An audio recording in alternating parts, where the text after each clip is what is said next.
But behind the church's high celebrity profile and pious exterior lies a leadership at war with its real and perceived enemies. Scientology believes this woman, Maureen Bolstad, is one of the worst people in the world. She is one of a few to be declared a suppressive person.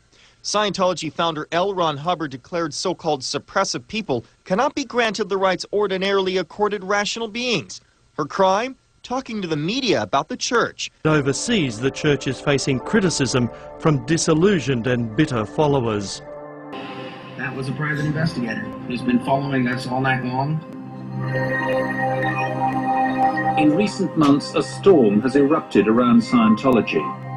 In Australia and overseas, the church stands accused of breaking the law and destroying families. What specifically what you're referring to is if somebody is expelled from the church, anybody who insists on continuing to be connected to somebody who's been expelled from the church would be told that as long as they maintain that connection, they're not welcome in the church. Somebody watching this might say, why can't you just walk out the door? Why can't you get in your car and drive away? You can if you really want to, but what happens is that you can then be considered a suppressive person for just walking out the door and not going through the steps that they require you to go.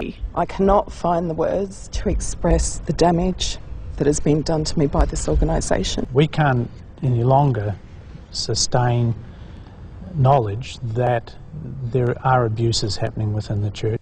That scared the living daylights out of me when I saw how she reacted to being questioned about critical things to do with Scientology. Christine says the church has cut her off from her family. They have to make a choice between their daughter or, you know, their eternity, or what they think is their eternity as far as their salvation goes, spiritually. Spokesman Tommy Davis says the church denies interfering in her family, but does say members are taught to cut contact with so-called suppressives, people who viciously attack the church. You either kiss Scientology or you're done. And I couldn't do that. To me, it was the most evil outfit I ever saw in my life. All I could read about was that it broke up families. It didn't keep families together like religion is supposed to do. It broke them up. You were supposed to disconnect yourself from that person. And Jenna Miscavige Hill, who is a niece of the church's leader, David Miscavige, says that happened to her, which is the reason she left the church a couple of years ago. And she now has a website bringing together former members of the Church of Scientology to talk about issues like this. Well, first of all, this is a perfect example of how the internet turns things and twists things. There's no such thing as disconnection as you're characterizing it, and certainly you have to understand. Oh my God, here's what they did. They already had me declared a suppressive person. They told everyone else, including my children. I cried. I was sad, you know, it's my kids. But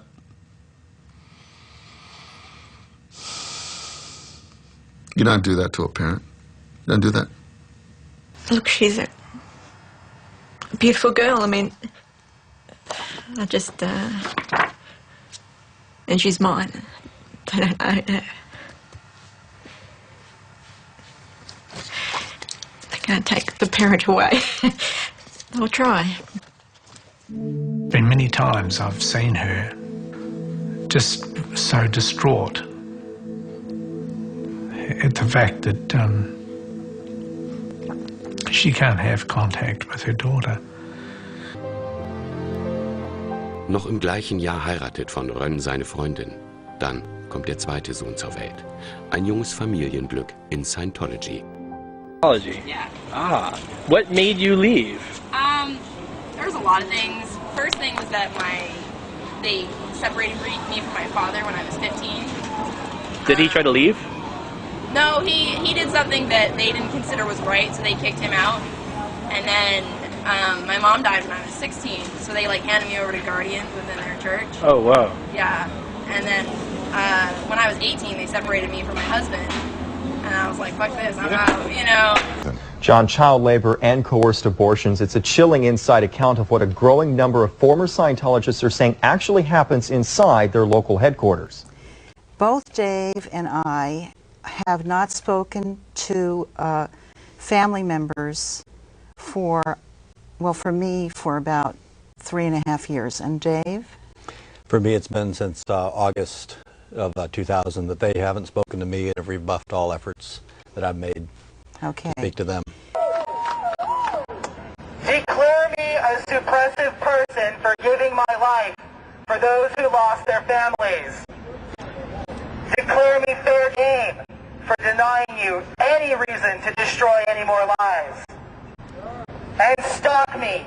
Strike me down now if I am wrong and misled. I am the disconnected son you hoped would never speak out. I am the disconnected son you thought you destroyed forever. I am the disconnected son who's your worst fucking nightmare. In the 1980s, joined the Church of Scientology in South Africa. I last saw her in 1989. I saw pictures of her from 1994. I haven't heard from her since. Have you had a disconnect letter or anything? My dad did. My dad took the kids. It was the scariest thing I've ever done. I can tell you right now, leaving is the scariest thing I've ever done in my entire life. But even after she left the Sea organization, Amy still wanted to remain in good standing with the church so she wouldn't be labeled a suppressive person or an SP. A suppressive person is basically somebody who is bent on doing total destruction. They don't want any good to happen. When I left, I had no intention of being labeled a suppressive person. That's because Amy's entire family is still actively involved in Scientology, and it's against the rules for Scientologists to communicate with SPs. Long story short, I lost my father.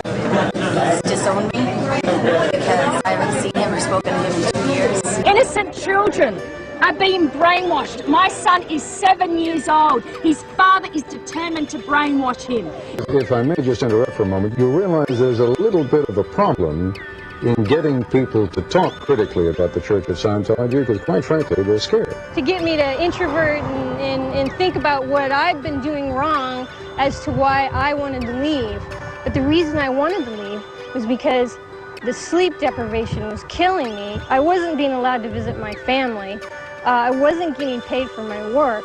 And I said, look, this is abusive. I can't do this. I mean, physically, I couldn't do it anymore. I was disconnected from my father out of this org. I have my disconnection letter in my pocket. They said, so, like, have you met an SP?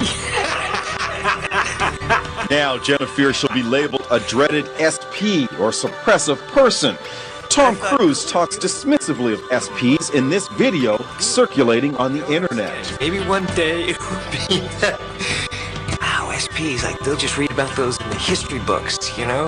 Thing that would be real to someone? First, let me say one more thing about the disconnect. Sure. So anyways, that's what my brother ended up doing. Is I'm supposed to be a suppressive person, and I'm supposed to be causing him problems, or PTS, either way, which is what suppressive people supposedly cause you to be.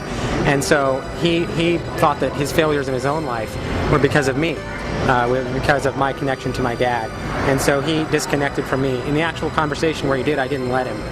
I said, get the fuck out of here.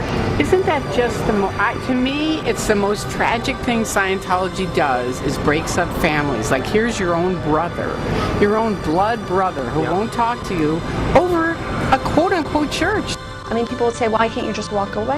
But I have my mom, I have my brother, and I have my sister, and my grandma, and the steer. If I just walked away, they'd never ever speak to me again.